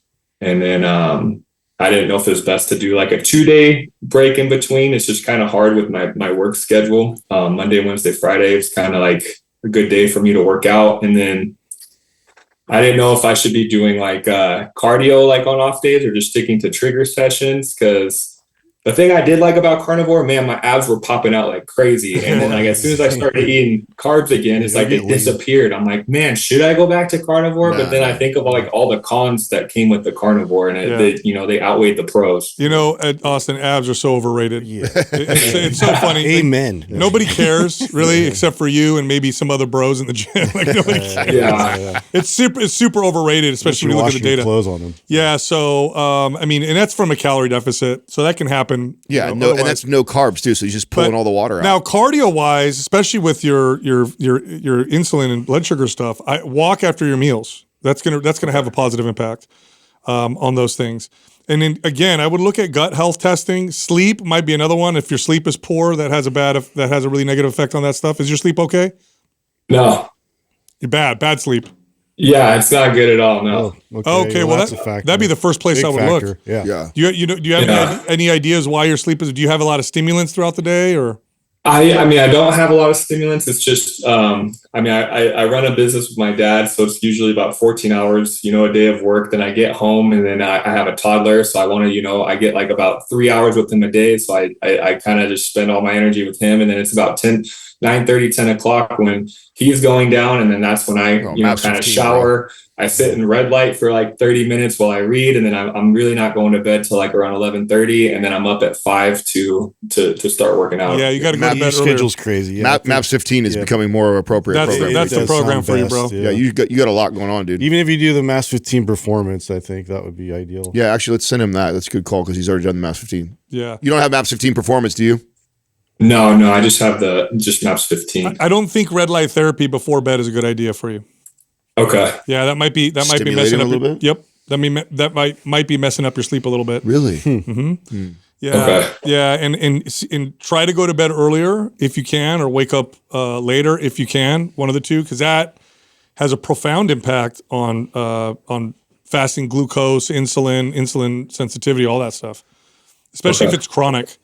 It has a real big impact. I mean, the good news about this conversation is, to me, it's very obvious why you're not seeing the results you want. I mean, you're obviously overtraining, overworked, not enough nutrition, not good sleep. That combination will keep anybody at a plateau. It's tough for anybody. So it's like sleep and getting enough calories are number 1 and number 2, and then number 3, especially right now, reducing the volume of training like in a MAPS 15 is a better choice than actually doing. You'll get stronger. Yeah, that'll serve you way more. Yeah. So that's kind of those are the 3 main things I would tell you go focus on, and we should see a difference. Yes. Supplement wise, number 1. You might want to look at ashwagandha too for someone like yourself. Yep. Yeah, protein and creatine's about the only thing I'm, been taking. I never really looked into ashwagandha. Also look into potentially magnesium at night too. If he's having trouble sleeping, stuff like that, that's off. I would check that too. Those would be 2 places to look supplement wise. But we got to get better sleep, bro. We have to get better sleep, and then we got to be able to get enough calories. Those 2 things are huge. Yeah, no, my wife was telling me the same thing. And then we in the mix of all that, this last 2 months, we've been kind of trying to buy another house. And so it's just been kind of emotional roller coaster with that. And then, I was like, okay, sleep needs to start being number 1 priority, because I'm just waking up tired every day and then going to bed exhausted. And, think of it this way too, Austin. I mean, you're in a season of your life, young man, kid, married, business, you're sacrificing yourself for your family, which is commendable. And what you want to do with your workouts is they should improve the quality of your life, not take away from it. Yeah.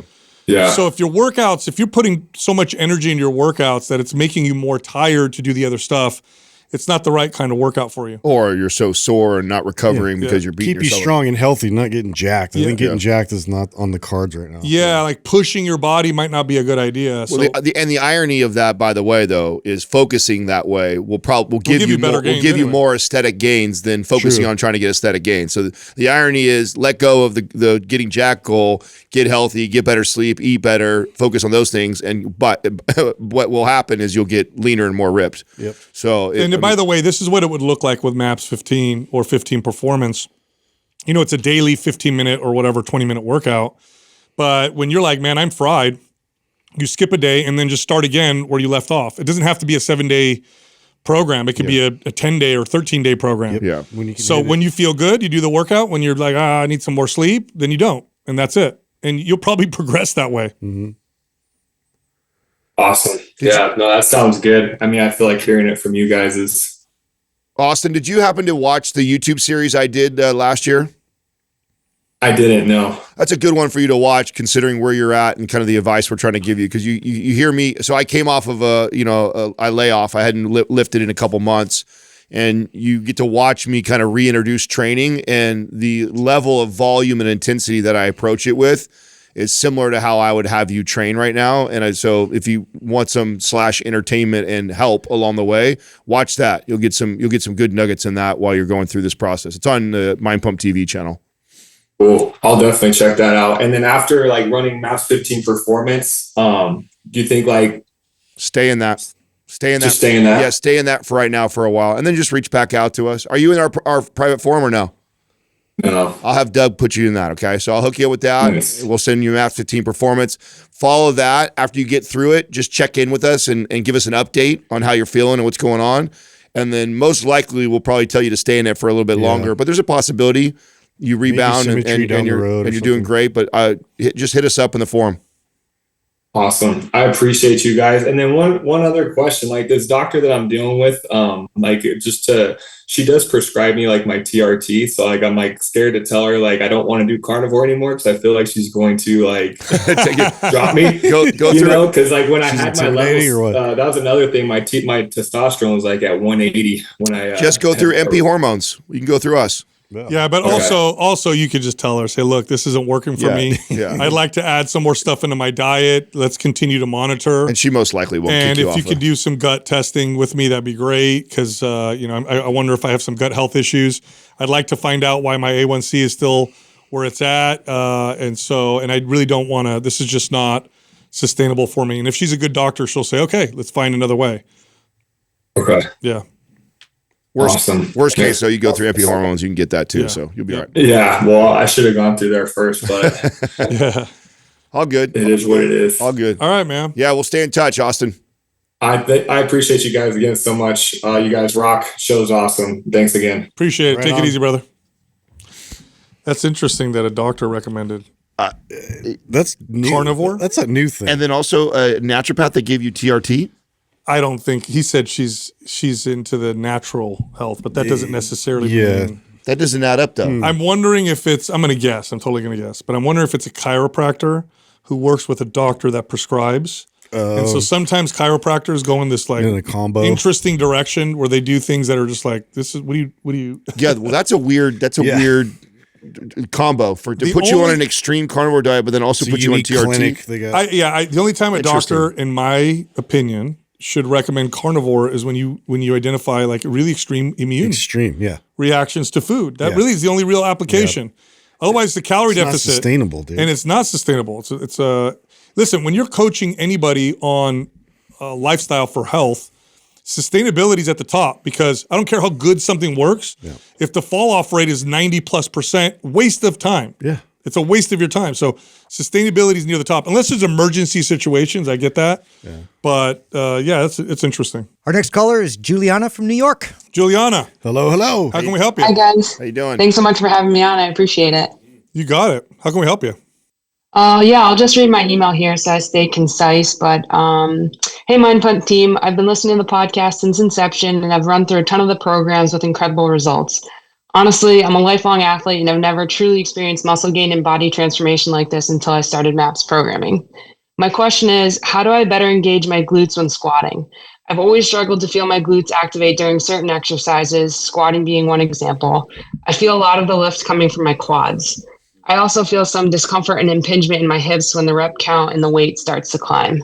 Just looking for some tips on how I can improve my performance there. Good question. Super common with athletes. Yeah. Super common with athletes. Yeah. So do they develop? Do your glutes develop, or do you also feel like they're a lagging body part? I get some development, but I don't think I'm maximizing as well as I can be. Okay. And what sports were you in as an athlete? What did you compete in? Primarily softball. I also played a little bit of basketball and soccer as well. Okay. The hip impingement sometimes comes from when people squat, they're trying to stick their butt out or sit back to try to activate the glutes, and they end up impinging the hips. Mm-hmm. So believe it or not, leading with the knees might actually help with that. So bending the knees first rather than sticking the butt back first. So that's more of a function thing with the squat. But for someone like you, hip thrusts are magic. Yeah. Hip thrusts are a magic exercise for people who've been active, been working out, they squat, like I can only feel in my quads. Yeah, especially to build up volume there. Yeah. That's right. And so I would hip thrust before squatting for someone like you. And that's when you're going to see the development in your glutes. Would you, as far as programming, would you always work it in before the squat or take the squat out and replace it completely with the hip thrust? Depends how often you squat. Yeah. So if you're going to squat twice in a week, you could replace one of the workouts with hip thrusts. Then the second time you squat, you do a light set or two of hip thrusts, more as a primer than anything. Just to get connection. Yeah, too, you can, I don't know how low you squat, but that also could play a factor with that. And two, be careful with that to lower the weight a bit as you go down and progress in that low depth. But holding and pausing, and then really just trying to emphasize the tension and connection there. That will start to contribute towards feeling it more in your glutes. I also love doing. Do you do conventional deadlifts or do you do sumo deadlifts? I do kind of a mix of both, depending on what the program's running. But okay, yeah, I love sumo deadlifts too. Just especially if you don't do them often, and then we're trying to get engagement there. Just the opening up that stance helps like my female clients engage the glutes more, and so it kind of forces you to do that when you stand like that. I like that. A good glute combo like program or workout for somebody who says what you're saying would look like this. It would be you would start with hip thrusts. You'd have like 3 to 5 sets of hip thrusts. Then you do a couple of sets of squats. And then you'd finish off with a couple sets of Romanians where you get a stretch at the bottom. And then when you come up to the top, squeeze your glutes really hard and then go back down. So that's like a good combo. Yeah. Kind of hitting it from every angle. That's right. That's right. And that typically will do it. But hip thrusts are your friend. Yeah. Hip thrusts are not a better glute developer than squats unless you're somebody that has a tough time feeling your glutes. Yeah, when you're very in which case they make all the difference in the world. Difference, yeah. Yeah, that makes a lot of sense. And I know too with the hip impingement, especially like I just finished up max performance like last month. So I lowered the weight on that and just kind of worked on trying to get deep into that squat. Perfect. Do you think there's any difference in, like, obviously spreading my feet wider feels better on the hips? Is it something I should work towards a more narrow stance and like getting low, or does it not matter either way? It's okay. It's really okay. Yeah. Okay, in a perfect world, we'd be able to squat low from every foot position. But yeah. But if you're going heavier and you're like, I feel better, want to be comfortable. Yeah. That's right. Then go with the wider stance. Nothing wrong with that. Okay, cool. That makes a lot of sense. Yeah. Did you, Juliana? Did you join our 7 days of free training in the Muscle Mommy community? No, I just saw it come through, so I've definitely got to get in on that. Yeah, hop in. It's absolutely free. We're doing it for all 7 days. The guys and I are leading it, and then we have 2 coaches that will keep it going on. But I think we had 300 something people there last night, and so just come join it. Yep. Oh, awesome. Yeah, I ran Muscle Mommy in the spring, and I love the program. I thought it was really great. And you could, just so you know, because I know that was some confusion, like you can run any program with that community. It's really just, it's a community base for women that are wanting to build muscle. And so, there's a lot of people following Anabolic and other programs. So with that, it's more about building the community for us. That's awesome. Yeah, cool. Thanks. You got it. Juliana, are you Italian from both sides or just one side? Yeah, I'm Calabrese, so right across the water from you. Oh, there you go. Yeah, you guys are angry over there. Yeah, we're some stubborn people for sure. Yeah, that's what they say. Well, I hope you take our advice then. Yeah. No, I appreciate it. Thanks a lot, guys. You got it. Thanks for calling in. Take care. It's so funny in Italy, the different regions will say things. So what she said about being stubborn, that's a thing that Italians will say about people from Calabria. Yeah, that really? Testarura means hard-headed. I don't know why they say that. It's so funny. This is weird. Yeah, I know. You know, the whole the reason why you'll see so many people rave about hip thrusts For building that glutes, reason right there. Yeah. Yes, and then you'll see studies that compare them to squats, and it's like, no, they actually build the same amount of glute.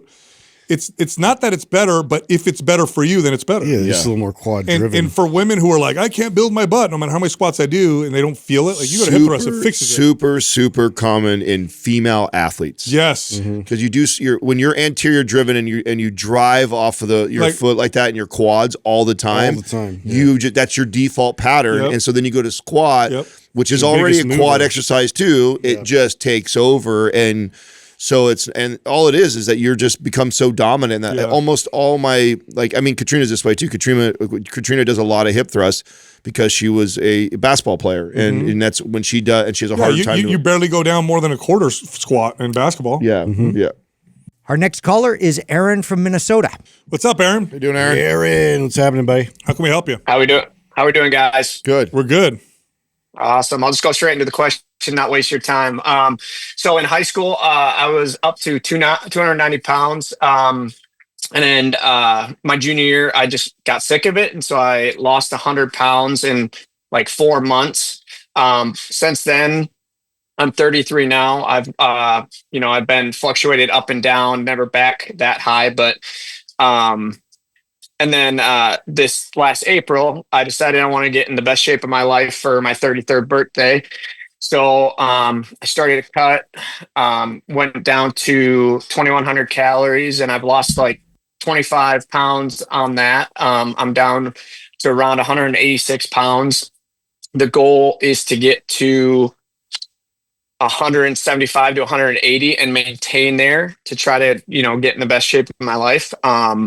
So my question is just kind of how do I do this the most efficient way? I was at 2,100 calories and I was at that for a long time. And for a short period, I dropped down to 18 to try to make progress go faster, or 1,800 calories, try to make progress go faster. But my question is that too big of a deficit being 5'10", at 186? And then kind of how long should I maintain that cut till I go back to a maintenance for a while or a bulk? You're already lower than I would want to take you, and so I'd get you going back the other direction. Getting down to 1,800, that's like my 140-pound female. And I'm assuming you're probably a busy, active guy, probably train at least 3 to 5 times a week. 6 days. Oh, 6 days a week. That's plus 12 to 14,000 steps. You need to go the other way, bro. Other way. It's time to, and you'll actually get leaner if you actually give yourself more calories and get strong in the gym. But you're as low as about as I'd ever let you get, and we'd only stay down in that 1,800 to 2,000 for a short period to maybe drop a little bit, and then I'd always be pulling you out. To me, that's kind of that should be your bottom that you ever get to, not somewhere you just stay and hold. Aaron, what's the most? If we look at your overall fitness, what's the most important goal for you with all of this? If I were to say, what's the ultimate goal? Number one at the top. Yeah, ultimate is longevity because I have 3 kids, but for that short period of time, I know you had this issue. I've watched your videos, Sal, but I just wanted to look really good for a short period of time and then maintain that health, that's probably the 2 biggest, Yeah. So with longevity, of course, longevity, but where I'm getting is, do you want to solve this issue of up and down? Yeah, for sure. Yeah. Okay. So we got to reverse you. Yeah. I would put you on a slow reverse diet and focus on getting stronger. And I wouldn't even think about dropping calories for a long time. Yeah. And through that process, Adam hit the nail on the head. You're going to get body composition change if you do it right. So you're going to actually get leaner and build some muscle at the same time. Yeah. But I wouldn't cut you. Definitely not. And in that, I know the best route, or what I've heard, is do a really, really slow gain. So like a quarter of a pound to a half a pound a week. Is that kind of the range you guys want to see? If I let you weigh yourself, but yeah, I'm not really hung up on the scale. No. And in fact, someone like you who's lost that much weight, I don't want you to get on the scale because, I mean, shoot, we could actually jump up. You're gonna actually, when you add calories back and you feed the way you should, and then you're going to gain 5 pounds right away. But it's water. So I'm not tripping. It's all going to be in my head. Yeah, exactly. So I actually don't like you weighing yourself. With someone who's lost a lot of weight like that, tend to freak out when they see any sort of fluctuation, and you could be doing the perfect thing and you're going to course correct when I don't want you to. So I would actually keep you away from that. You eating that low calories, you stepping that much, you're not going to get fat on 2,500 calories. So I want you to incrementally keep working up slowly and just, add a couple hundred calories, stay there for a week or two, add a couple more 100 calories, stay there for a week or two, and just keep doing that and watch how you feel in the gym. You're at 1,800 right now? Right now I'm back to 2,100 because I think that 1,800 was too drastic for that time being. Yes, so go up to 23. Stay there for a couple weeks, then go up to 24, stay there for going on 25, work your way up slowly, and then focus on getting stronger in the gym. Yep. Where you would go wrong is if you started to go off the rails. So if you start to go instead of going up 200 calories, you're like, I'm just going to eat everything. That's where this could go wrong. So it's still going to be controlled, but slowly work your way up. And if you're getting strong in the gym, man, we're moving in the right direction. Yeah. All right. I appreciate that, guys. And in that, I do like to, it's kind of my mental break from just everything to go to the gym. And I know I can just do mobility and some walking incline, but what program I'm going to buy one after this. So which one would you guys suggest just for that? I haven't done MAPS or any of them yet. But anabolic. MAPS anabolic. Yeah, MAPS anabolic, and on trigger days you can do some mobility stuff, trigger sessions, and walk. And we'll send it to you, bro. You don't have to buy it. We'll send it to you. Yeah. So that's. Oh, well, I'm a business owner too, guys. I want to support you guys. you are by getting on here and talking about what you're trying to do. So that is. All right. I got 3 things here. So Justin, are you from the Midwest or you got family out there? I went to school out in Chicago. So Chicago. So did you ever have Culver's? Converse? No, Culver's. Culver's. Oh, Culver's. No, I haven't. Oh man, you guys got to try it out. We were just in California, so I wanted to ask you that, but Sal, I got a book for you, The Meaning of Marriage by C.S. Lewis. So check that one out. Oh, great. Love C.S. Lewis. Yep. All right. That's a great recommendation. All right. Well, I appreciate you guys. So thank you, man. Right on. What's up, Aaron? Nothing for me? Yeah. Well, okay. So I'm trying to get my physique to look like you, man. I'm just fucking with you. Is it like pot bellies or what? Well, I don't want to take up all your time, but I mean, your brain is exactly like mine, man. Like you look at everything and see a business, or how are they making money, or how does this work, or how can I turn that into something? And that's exactly how my brain works. So I feel like we're a lot alike in that. Well, good news, bro. We're going to help you right here. If you take our advice right here, you're going to get what you want. So just keep reverse dieting. I'll have Doug send you over the program. I'll also have him give you access to our private forum. That way, as you're going through this process, that'd be awesome. Just shoot us a message. Let us know how you're doing, and we'll help you out through the whole thing. All right. Time to get strong, guys. All right. You got it, dude. All right. I appreciate you. Take it easy. All right, dude. Is that a restaurant? Yeah. Is that what he said? Oh, okay. Yeah, so he owns it. I thought it was. Is it like a chain or something? It's probably a chain. Yeah. Wow, good for him. Young guy. Owning a restaurant. Wow, restaurant father of 3. Yeah. Doing all this. Lost 100 pounds. Yeah, reverse diet. Yeah. He just needs, and he's 14,000. He needs to feed himself, dude. Oh God. And he's gonna gain so much muscle. The hardest part will be the psychological. So stay away from when you listen to this, Aaron, stay away from the scale. You don't need to mess with the scale right now. And you know what's crazy, considering he's so low calorie, lost all that weight, he's got some arms on him. He might have some genetics for building muscle. Yeah. No, he looks like, that's why when he feeds himself, he's gonna see, and just get strong in the gym, you're gonna see good results. Our next caller is Libby from Michigan. Hi, Libby. How you doing, Libby? Hello. Hello. How are you guys? We're good. How are you? Very good. Good. So I've got a question for you and a little bit of background to make a little bit more sense. Growing up, I was never super athletic, didn't do sports or anything like that, but I did grow up on a dairy farm, so I was pretty fit, functional fitness that way.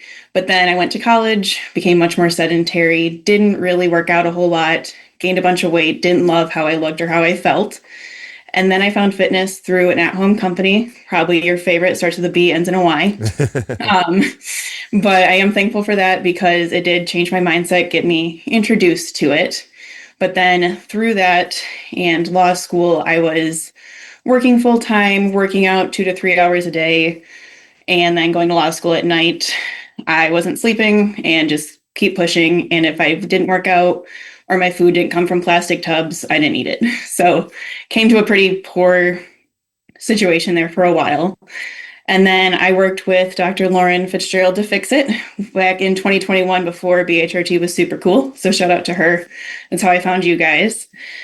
And then through less training, bulking, things like that, I actually fixed my hormones and was able to get pregnant. Yay. Which I was super thankful for.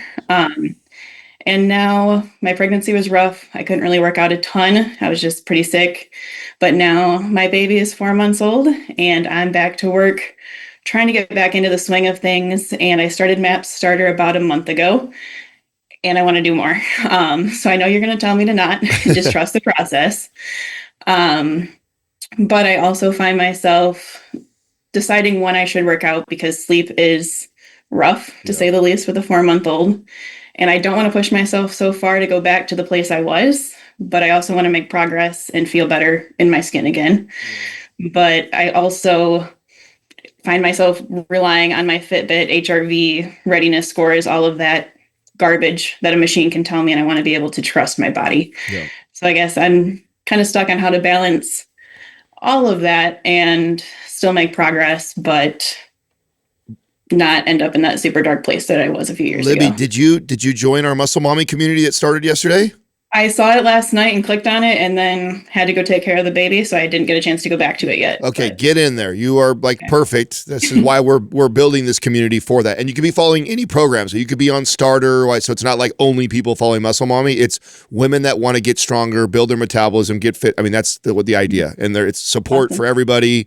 We're doing it. The guys and I are launching it for 7 days. So we're in there talking every single day.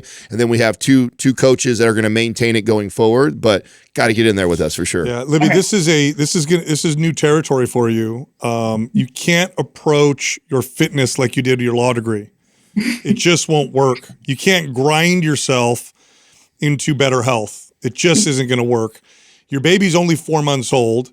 And contrary to what I think women are sold through social media, it takes a lot longer than 4 months for you to get to the point where you could start to push yourself. For most of my career, when I trained women who had a baby, it wasn't until a year or two after that they started to feel kind of like, they would tell me, like, I kind of feel like myself. So you can't grind yourself towards this. This is a new relationship you're going to have to develop, and you have to approach it like this. My fitness routine has to improve everything else in my life. It has to give me more energy for work. It has to give me more energy for my baby.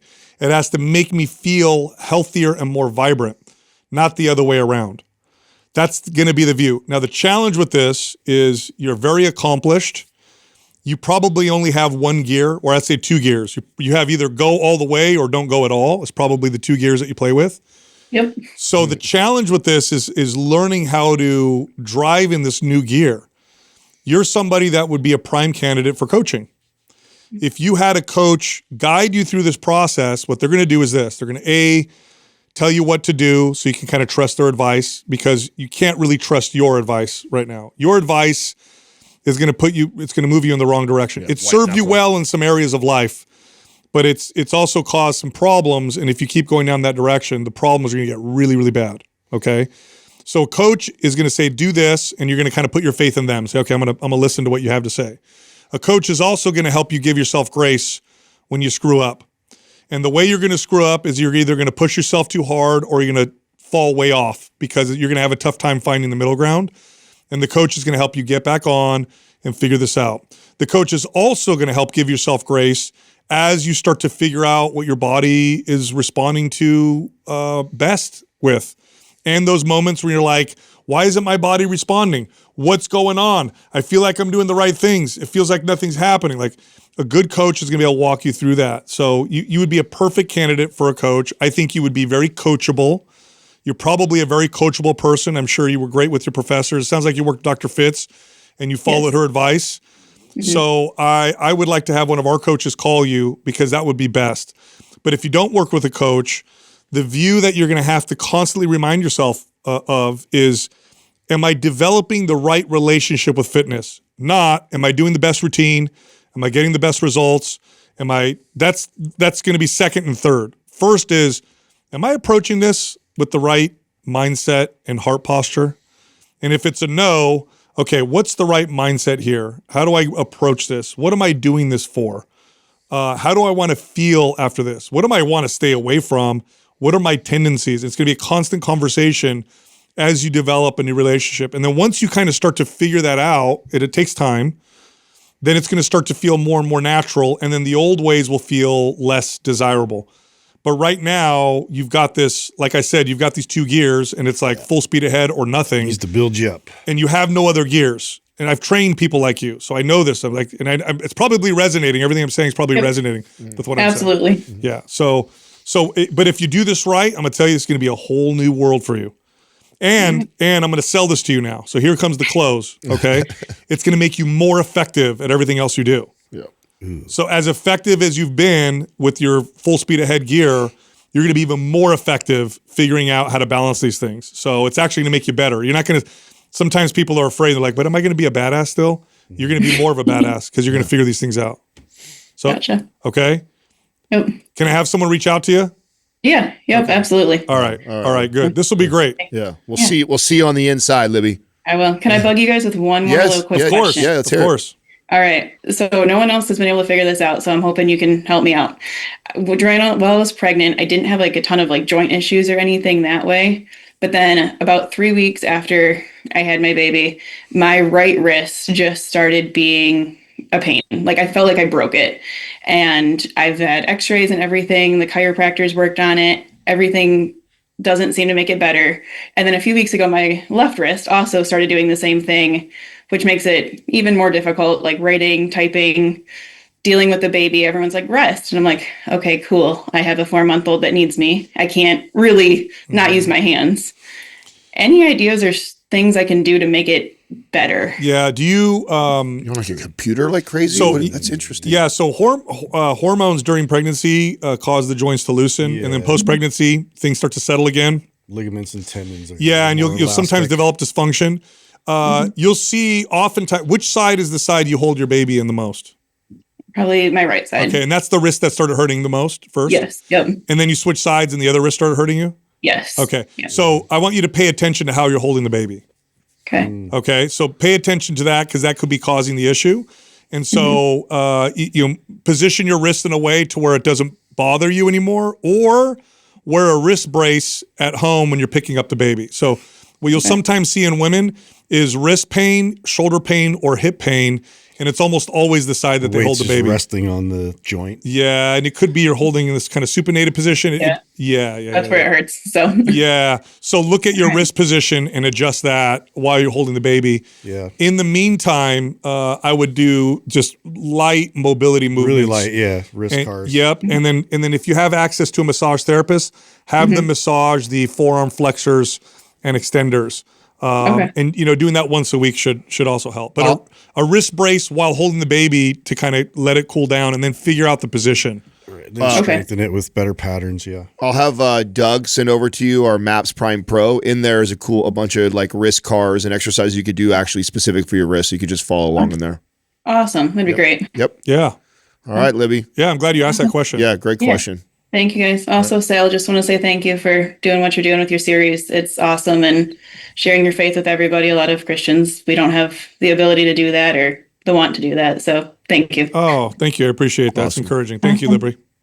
Awesome. Well, thank you guys so much. You got it. Yep. Have a good day. She'll do so well with the coach. Yeah. That's why I want right away. I was like, you got to get in the community. Yeah. I mean, I feel like at the very least, at least get inside the Muscle Mommy community. She's very coachable. I guarantee she's going to work really, really well with a coach and kind of, because it's tough, man. When you have that, you see this with high performing athletes. You'll see this with executives, like high level executives. They've learned to just go. Yeah. And the method of operation is to just and it's like I always say, it works. It's served them. Yeah. It's really tough to break something that you do that has served you so well in life. It's just Fitness is different, there has to be the right balance, and that's what's best for your body. It's not more is better. So totally. All right. I know you liked that episode. If you did, check this one out. How strong should you be? Ever wonder if you're actually strong, or at least compared to people like yourself? Today's episode, we're going to talk about that, and we're going to help you determine how strong you should be, and also talk about the steps to getting strong as fast as possible. In fact, we're going to talk about the fastest way to get bigger and stronger all at the same time.